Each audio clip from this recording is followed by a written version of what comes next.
Hello and welcome to the latest episode of the Responsible Edge podcast with me, Charlie Martin. As a reminder, the Responsible Edge is a show about marketing practices that can not only achieve results, but do so with integrity.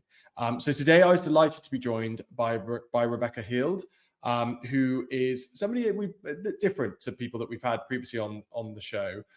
She's a leadership and wellbeing consultant, partnering with organizations to establish happier, healthier, and more productive teams, amongst other things, I should say. She's a very dynamic and multifaceted individual. The area that we really focused in on, though, on today's conversations was around how we can approach the development of our marketing teams or comms professionals working within organizations in order to ensure that they are safely managed and encouraged in order to be creative, but also to do so within a context that enables them to feel psychologically safe. So really fascinating conversation around the role of leadership and culture in enabling effective, responsible marketing practice to occur. So really just want to say a big thank you to Rebecca for joining us on today's episode. Hopefully we'll be able to get it back for another, as there were many other topics that we would be interested in covering. As always, really keen to hear any feedback or thoughts, comments, etc. on today's show and what we've covered. So please feel free to get in touch with those if you have any. Thank you again for listening, and hope you enjoy the show. Rebecca, thank you so much for agreeing to come on the Responsible Edge today. Really appreciate you giving up some of your time to join us. As always, we're really interested to just kind of kick things off by learning a bit more about you. So yeah, take us back as far as you'd like to. We have had some guests literally go, it all began at the age of 5, but wherever you want to start, let's hear a bit more about you.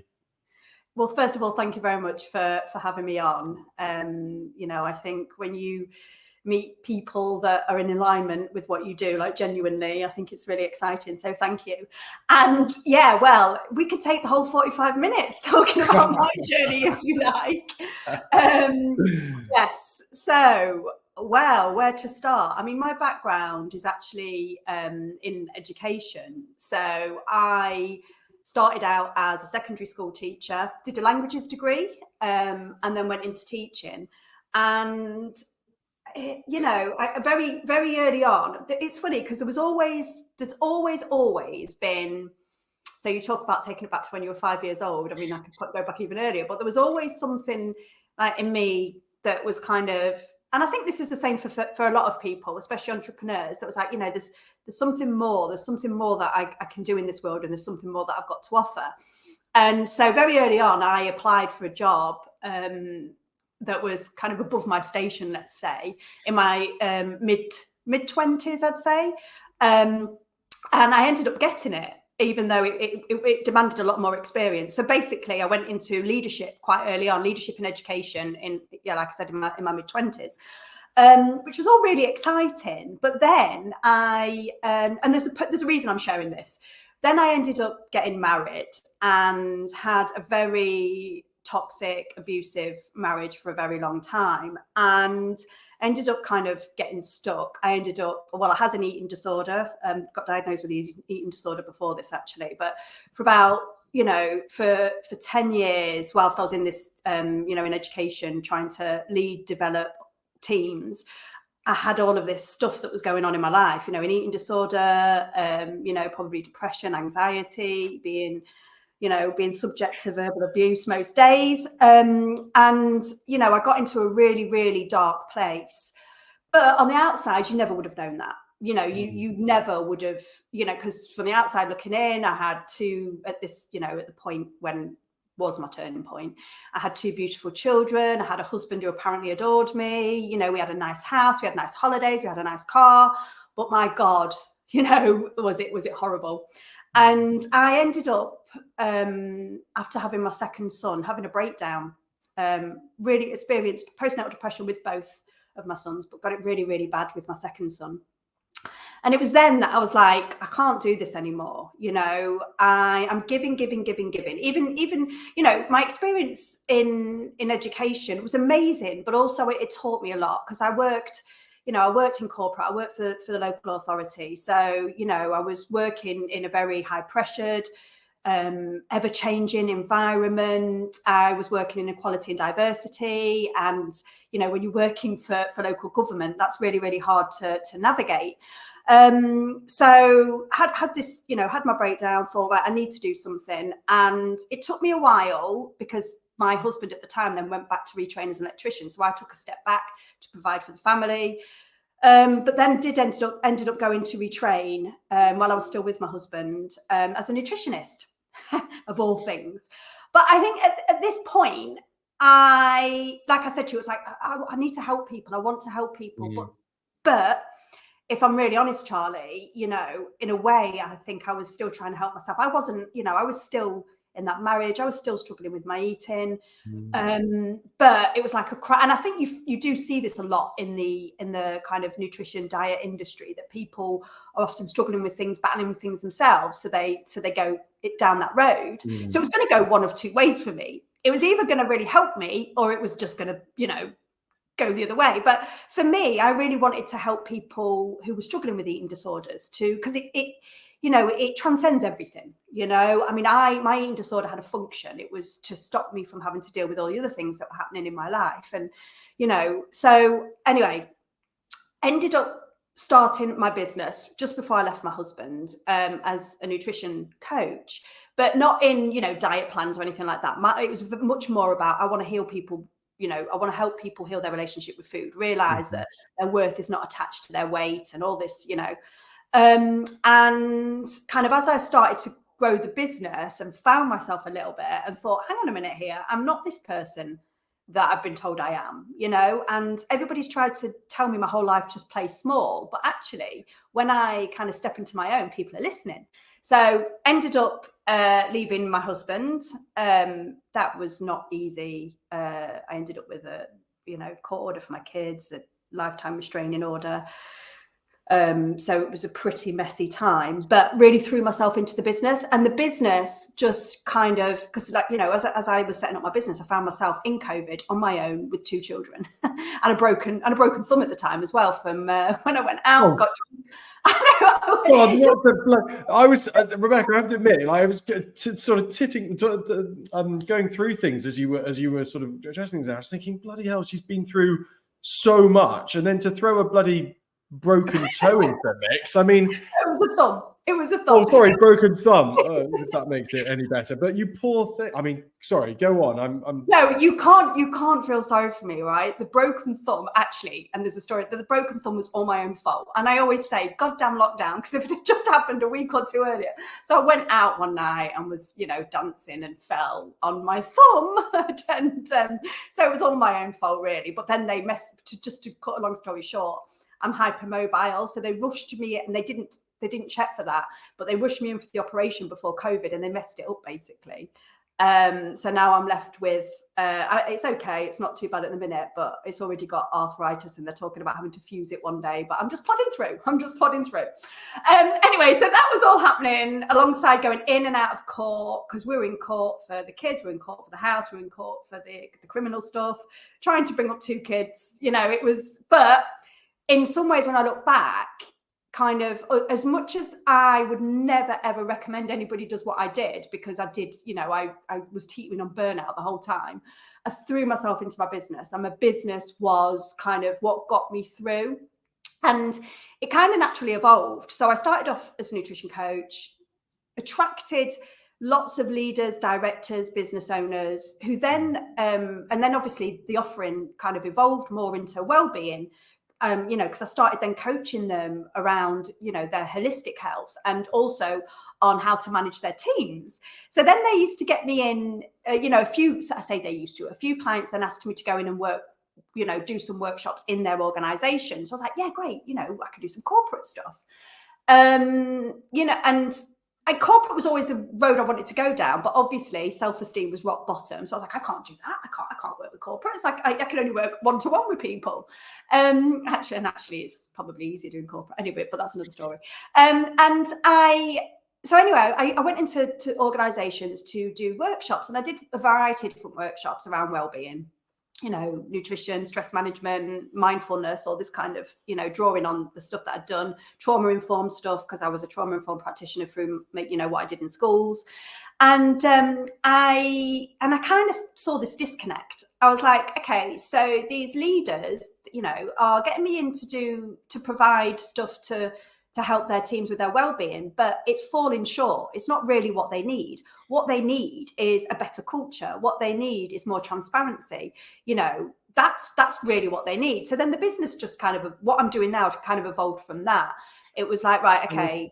And I suppose, Rebecca, sorry to interrupt you. I know you're in full flight, but just so I can draw things together, thinking back to your earlier experience that you had sort of when you were working on leadership, etc. Did it sort of, it felt like it almost came full circle, and that you had all these other areas that you were able to kind of apply your experience and thinking to?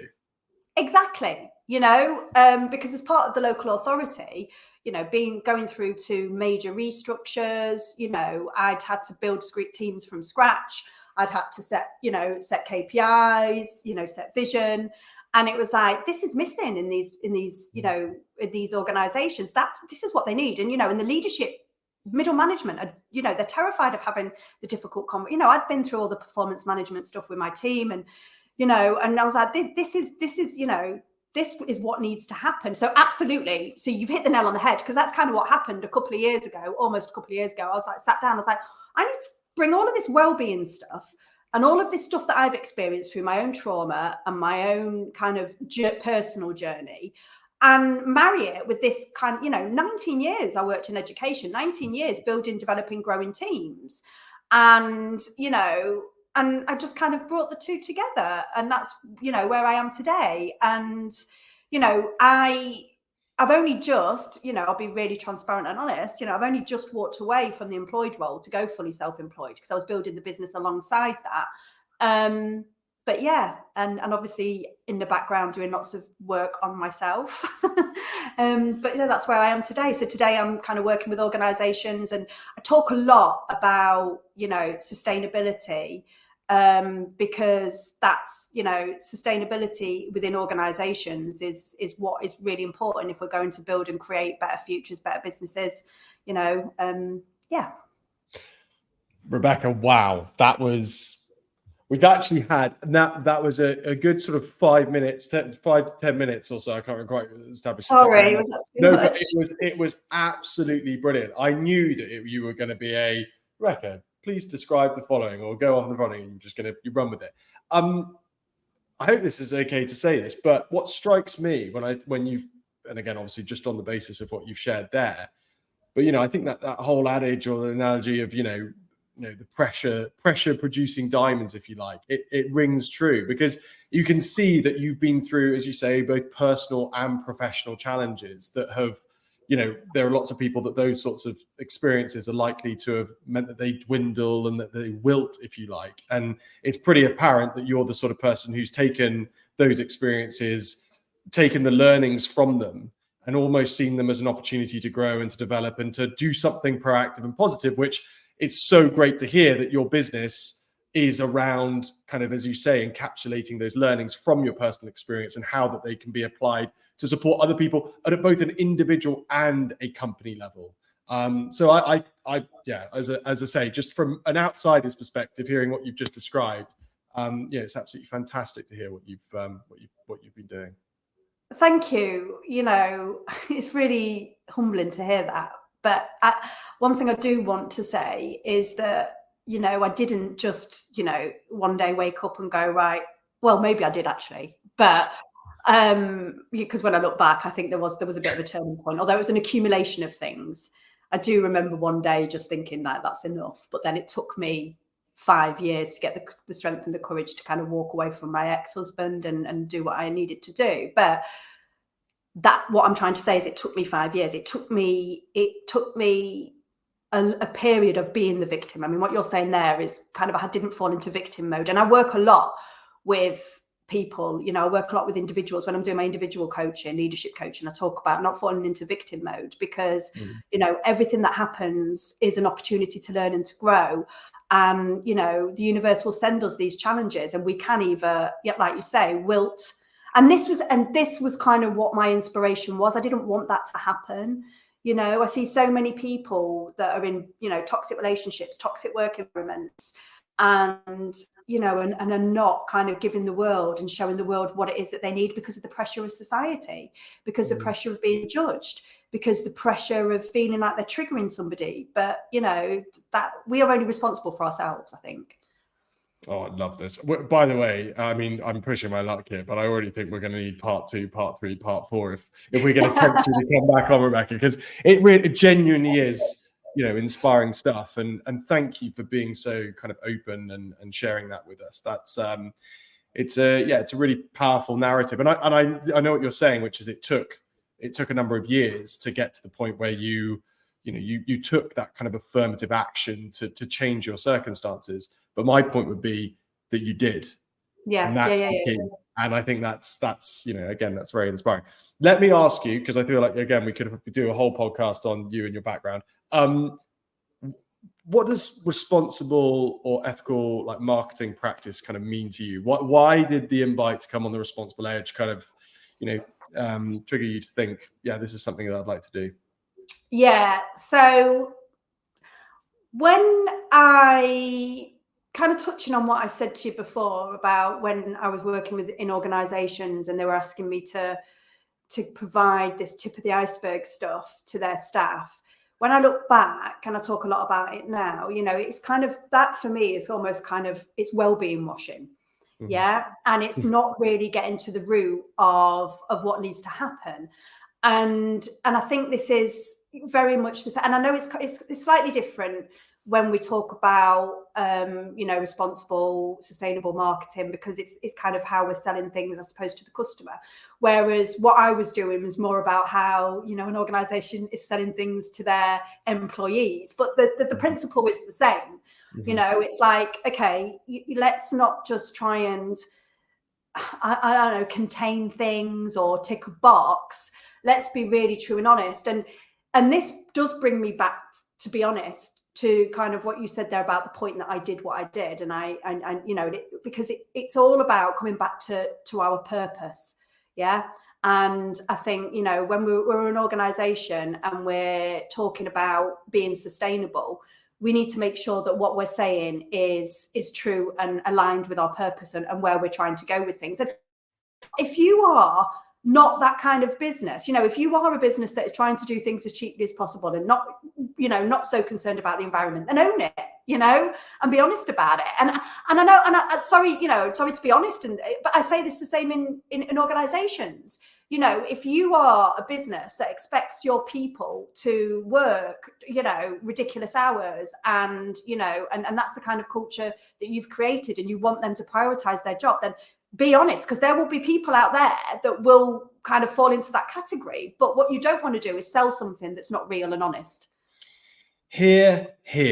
I think we've got our absolute golden nugget headline already, because that, I couldn't agree with you more, Rebecca. It's that's so refreshing to hear it put in those kind of terms, because I think certainly from our experience thinking about the work we're doing at the Anti-Greenwash Charter, etc., like, you're absolutely right. Like, not everyone has to be, you know, the most sustainable, the most green, the most environmentally friendly, whatever else it might be, product or service offering. There's almost position to just be, to be transparent, to be open, to be honest, and to promote yourself with integrity, Yes. whatever that might be, whatever that message might be. Exactly. And you know what? It's not easy in the world that we live in and the pressure that is on us to be that bold. But, you know, I think we have to be. And if, you know, and because there are going to be people out there that, you know, we don't all share the same values. We don't all share the same beliefs. And, you know, and we're not all in business for the same reasons. Some people are in business just because they want to make money and they want to do it fast, and they're not interested in the impact that they're making. You know, they may want to do something for 2 or 3 years, move on. fine, be honest about it. You'll attract your people, you'll attract your tribe, and that's good. But on the other hand, if you do have, a desire to leave a legacy, if you've got a desire to, to really put the people and the planet first, then, be honest and open about it, and make sure that you, and we've all kind of fallen into this trap, I think, but make sure that you understand what it means to make these claims. What does it mean when you say that you're being sustainable or eco-friendly, or, or you're trying to reduce your carbon footprint? What does that mean in real terms? How is that playing out? And, it's all okay to have a certification to say that you're doing so, but how? And this is the same, I'm sorry to bring it back to, culture within organizations, but I think the two kind of tie in hand, because it's the same within, it's like building a sustainable culture, and it's kind of, right, there's no point having a mission or a vision on a wall, and then whatever you're doing in your day-to-day practice doesn't reflect that. It's no point saying we're open, we're honest, we're transparent, and then you can never have a conversation. I mean, I've been speaking to construction companies recently, and they've been telling me how their teams are really, don't feel that they can go to their line manager to talk about more flexible working, and yet their vision or their mission is probably saying something completely different. So it's about making sure that how you're behaving and how you're acting is reflecting the claims that you're making. The term, as you were describing that, Rebecca, just the sort of encapsulates that for me is authenticity. Like, you can be, you just being authentic in terms of, if you're this or you're that, just be you. Don't try and be something that you're not. And I agree with you. However, I think this term authenticity sometimes gets bastardized, if that's the right word to use, because I think, in order to be authentic, you have to, really understand, as a person, as a business, you have to really understand what it is that you stand for, where you're going. You have to understand, your strengths and your weaknesses, because even if you are, like I said, you can be somebody that completely doesn't agree, with being green, but as long as you're being authentic and honest and true about it, that's fine, but I just think, authenticity has almost become a buzzword, but it's real, and it like anything, it's become a buzzword for a reason, because it matters, but we have to make sure that we know what it really means. I see people all the time and they think, oh, I'm being my authentic self, but they're not, because they don't really know themselves.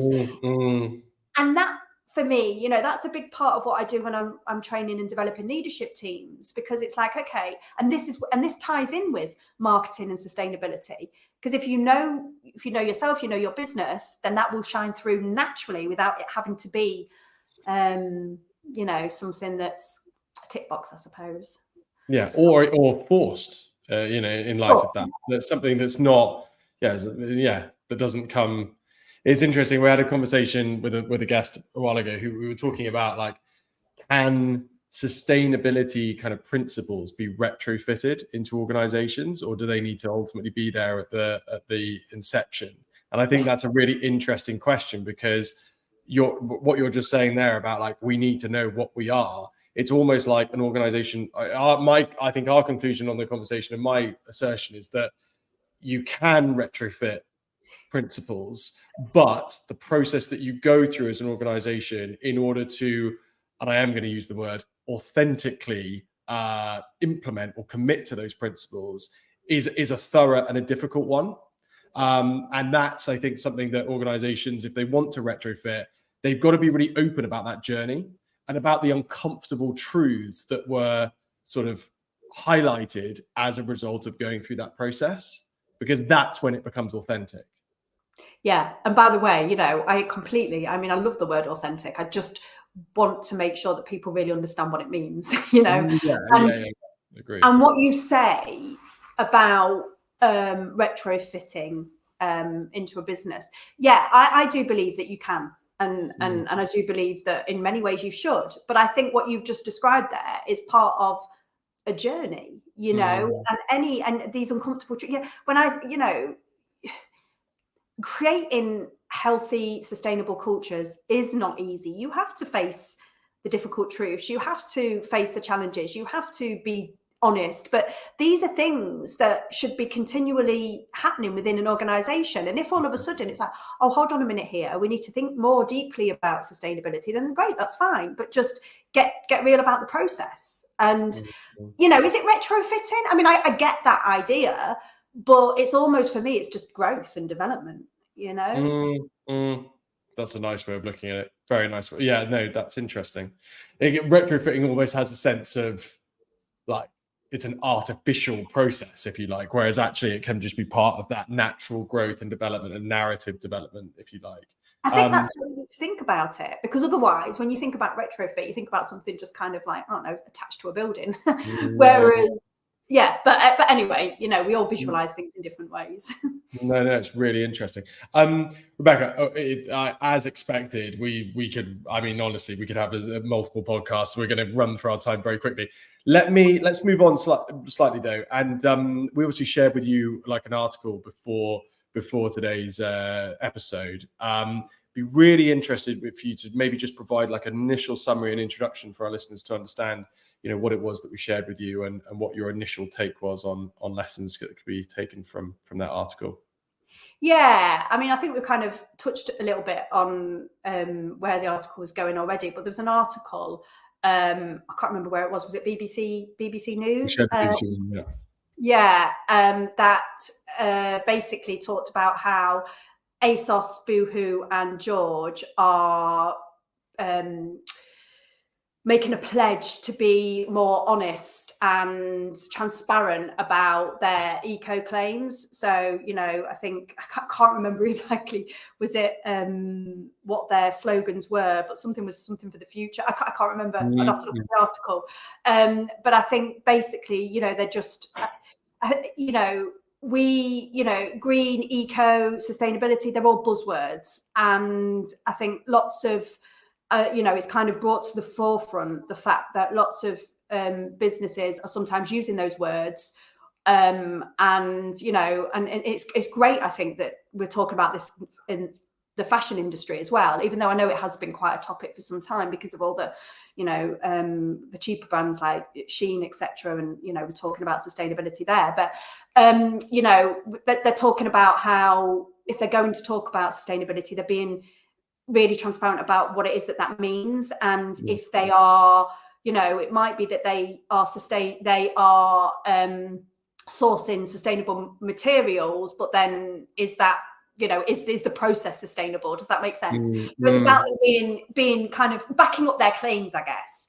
And I think that is super important. And I know they were talking about certifications that you know when it comes to sustainability, which I think is important also. But I think it's, you know, it's a really tricky one, Charlie. And sorry if I'm going off on a little bit of a tangent with this, because you know, when I read the article, I'm like, yeah, this is great. But how do you, you know, how do you measure sustainable practices within kind of within businesses? That you can track certain things. You can look at kind of the supply chain. You can look at, you know, the production activity. But then, how are people being treated? You know, what is the culture like? You know, it's a massive thing. Sustainability is not black and white. And I guess this is almost why I think what you're doing with the anti-greenwash charter is so important as well, because you're helping businesses to look beyond just, you know, certifying things, and you're helping them to think about how they are, you know, really articulating those claims and what they really mean. Rebecca, thank you very much. The little brown envelope is on its way for that outrageous plug. So thank you for that. But yes, you're right. It's fascinating. The two things that I drew out from that article, because, well, there are a few things, but the fact that, I mean, I think one of the things that was highlighted regarding the reporting that was encouraged by the CMA on the amount of fibers within clothing that were from recycled sources, I think was one kind of, and another one was around use of imagery. And the CMA is suggesting that use of imagery was a key area for their focus on, which, you know, traditionally when people think of greenwash, you don't think of imagery, you typically think of copy and messaging, but actually, you know, it's interesting that the CMA has identified that.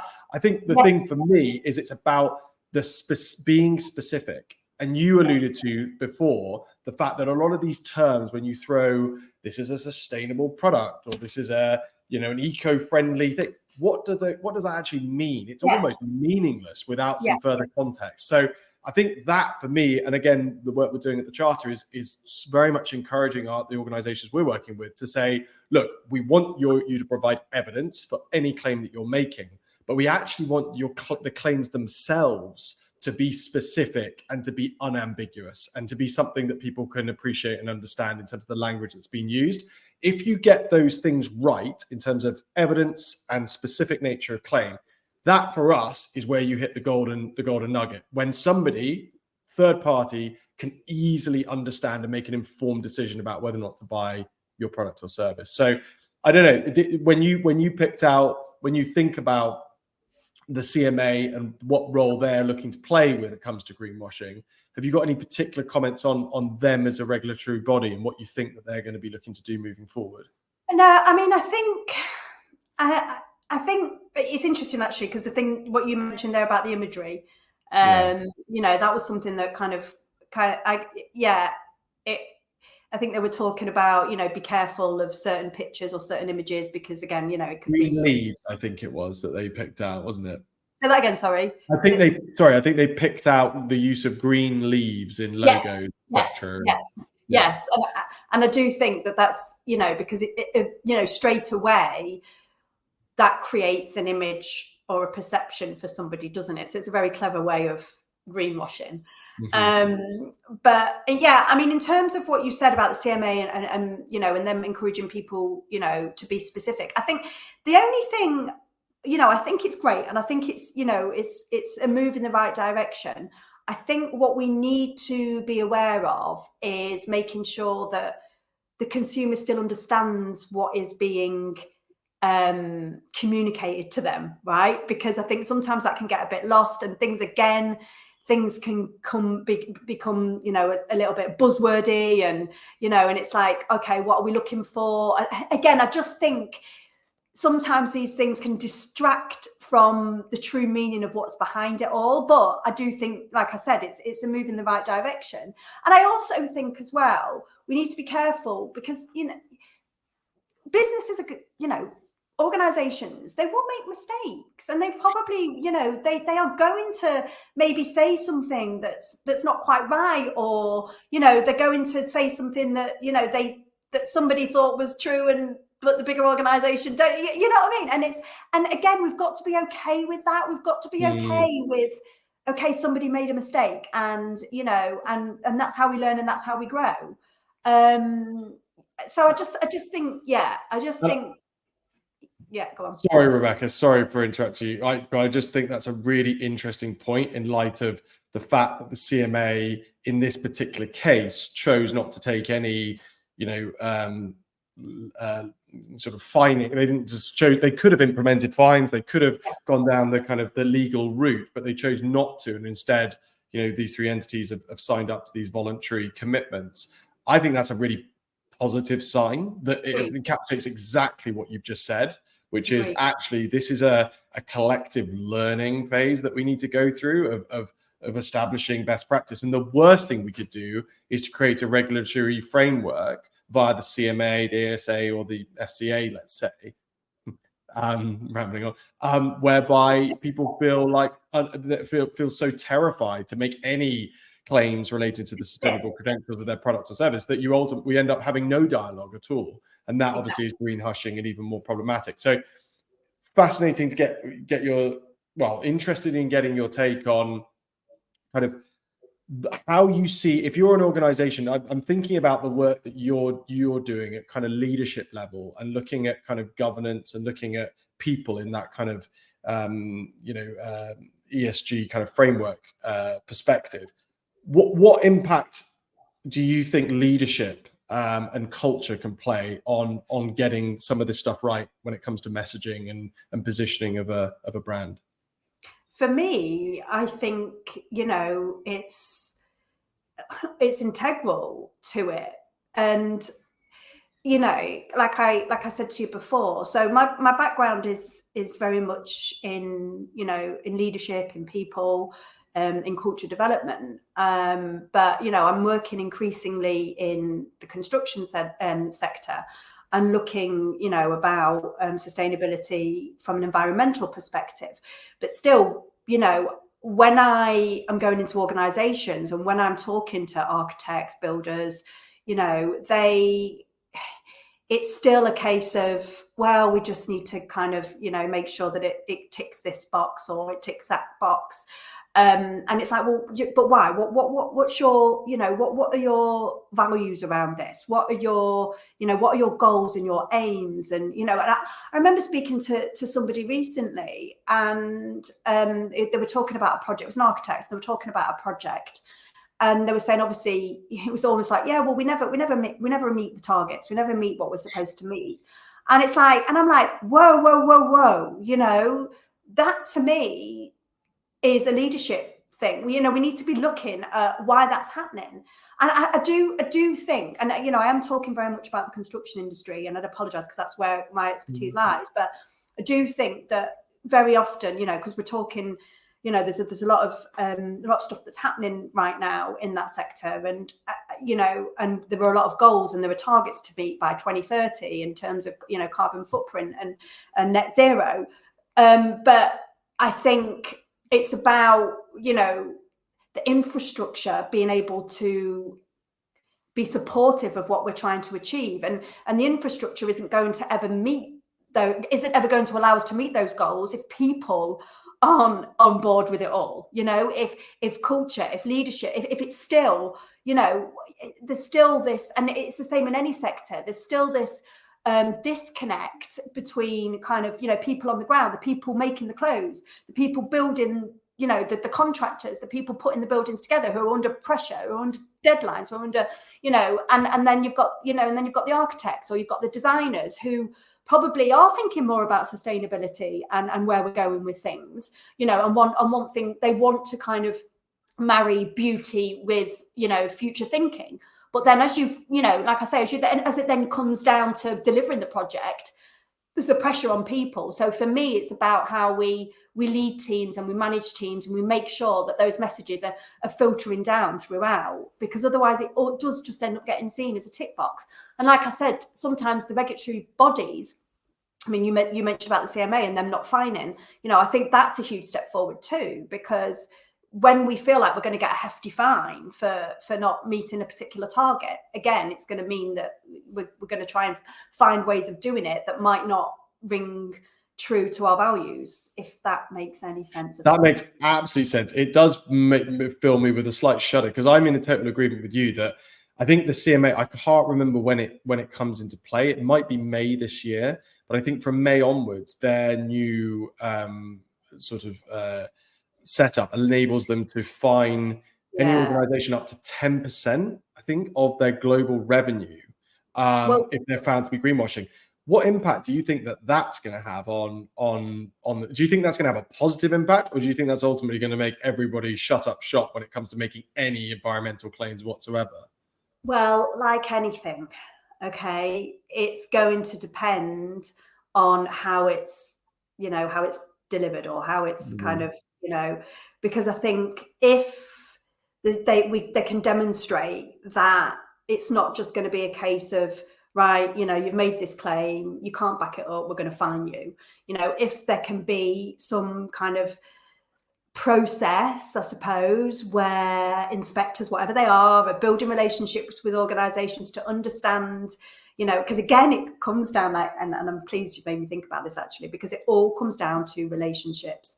All of this comes down to that. And, it's relationships with employees, it's relationships with consumers, it's relationships with, contractors, external, whatever. That's what it's all about. And I think, we need to make sure that it isn't just seen like as a I don't know, a bit like within an organization where, it's not just a management tool, because it needs to be a leadership tool. Yeah. Because if we build those relationships, we build that safety and security within organizations to know that if they make a mistake by mistake, that they're not going to get fined. Whereas if somebody is proven, I suppose, to quite blatantly be making claims that they know are not true, then yeah, they should be fined. But if somebody, if it's a mistake, but again, this comes down to costs and, and where do you draw the line? So it'll be interesting, I think. I'm going to pick you up on that. That's fascinating, but I'm going to pick you up on that because I want to have your leadership hat on. So I think you make a really good point. A lot of our experience over the last few years of running the Anti-Greenwash Charter has been realizing that, as you've alluded to, a lot of greenwashing is ultimately unintentional. It's unintentional, but it's often affected by internal pressures within organizations, i.e., I'm a marketeer and I've got these targets to hit that are commercial. How do I go about presenting this offering in a way that convinces people to buy it? Well, I might have a propensity to overstate or to overpromise or to admit something that is slightly negative, etc., about that offering in order to realize that commercial outcome. And that is ultimately the pressure that's at play. From your perspective, I'm now imagining you're in a room with a chief exec of a company, you're talking to them about leadership. How do you encourage them to mitigate that type of pressure occurring within the organization and ultimately leading towards misinformation in terms of way the offering is presented? Again, this is culture, okay, and this is about. I think there is no one way of doing this, okay, and this is all going to depend on the makeup of the business. It's all going to depend on the leadership team. It's all going to depend on them being on board. And I think it is about creating psychological safety within an organization, okay? Because without psychological safety, then people are going to be afraid to make mistakes. And, and we're not going to be able to, move forward with some of this stuff. I mean, I don't want to go off on a tangent here, but I was talking. Please do. Well, okay, when the NASA Challenger, about the NASA Challenger, are you old enough to know about the Challenger? Right. Yeah. Okay. So obviously that was a big, there was a big disaster and people lost their lives.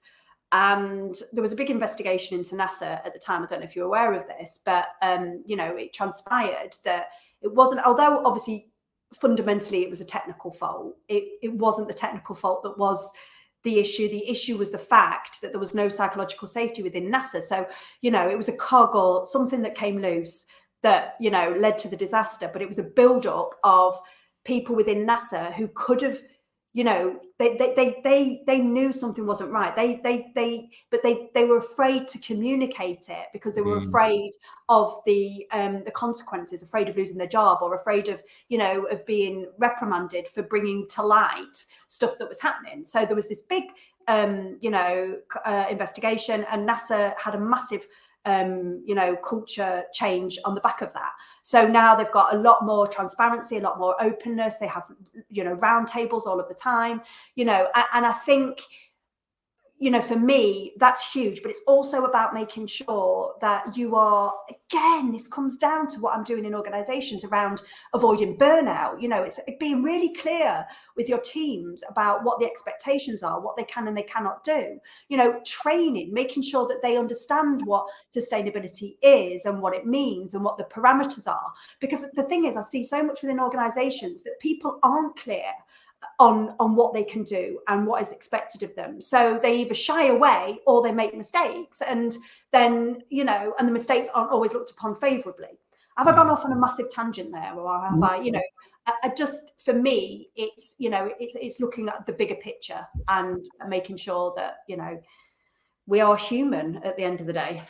Rebecca, that wasn't a in fact, to be honest with you, I think the best of these conversations are the ones where it's a flow of tangents. So I think that's how I would sort of describe the conversation so far. I think what you've described there, though, is really interesting in terms of, if I'm a leader of an organization and I'm thinking about the way, and I know I'm being specific here, but the way that my marketing function or my communications function for my organization is best supported, then, as you've alluded to, creating that psychological safety for a creative team, essentially, to be encouraged to be creative within certain parameters, but ultimately to not fear the repercussions of making very human mistakes.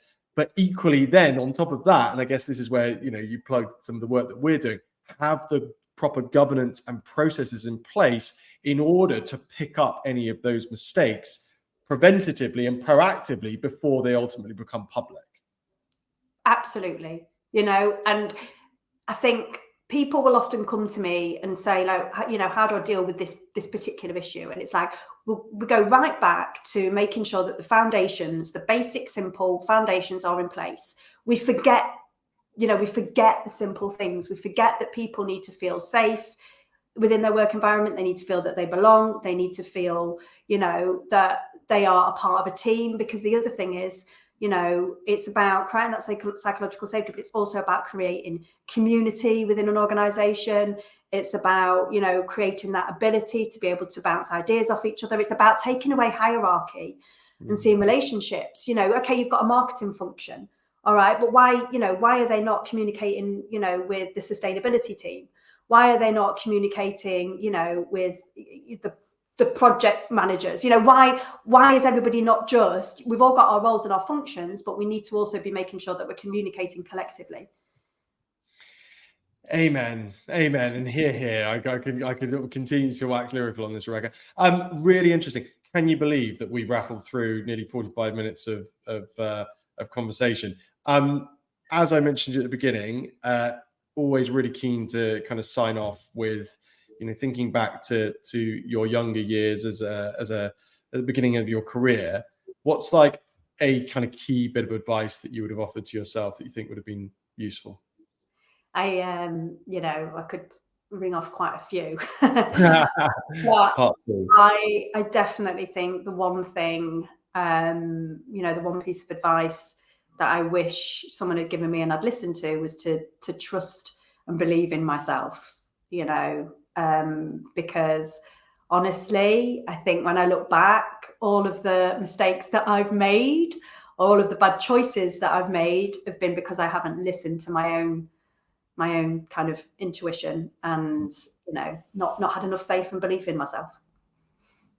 Well, that's an incredibly, you mentioned that it was going to be a simple one, but I think considering your kind of history and the way you explained your background, I think that really rings true. And I can see that that's a really good piece of advice for anybody out there that's listening, that's sort of at the beginning stage of their career or any stage of their career, because it's never too late, is it, to start listening to your gut and listening to your inner voice. No, it's never too late. And it's interesting just to talk about anybody, just on a side note, so I was in London this weekend with my kids, and one of my sons said to me, "Mum, why did you start a business in your 40s? What's the point? You've not got," and I was a bit like, whoa, here we go again. My own child is stigmatizing me, and it's like, and I'm like, it's never too late, darling. It's never too late to start again. It's never too late to redefine things. And I think that's one thing, and I want to say that is massive in a business as well. You think you set your goals and your targets, but it's, never ever feel that you can't, change, evolve, grow. And I think that's the beauty, I love it. Rebecca, that was fantastic. Thank you so much for joining us today. There's some really strong nuggets there in terms of, more broadly looking at like how we go about managing our marketing teams and managing our people within those teams. So thank you so much for sharing those insights with us today. I really, really appreciate it. Hopefully we'll have a catch up after we finish recording, but hopefully you haven't been scared off and that you might come back on and join us for another episode at some point. No, not scared off at all. And I'm not surprised that we went through that so quickly, because I know myself enough to know I can talk a lot. So, but thank you. No, I've really enjoyed it. And, I always find that these conversations help me in terms of developing and growing in terms of my thinking too. So thank you so much. Brilliant. Thanks, Rebecca. Thank you.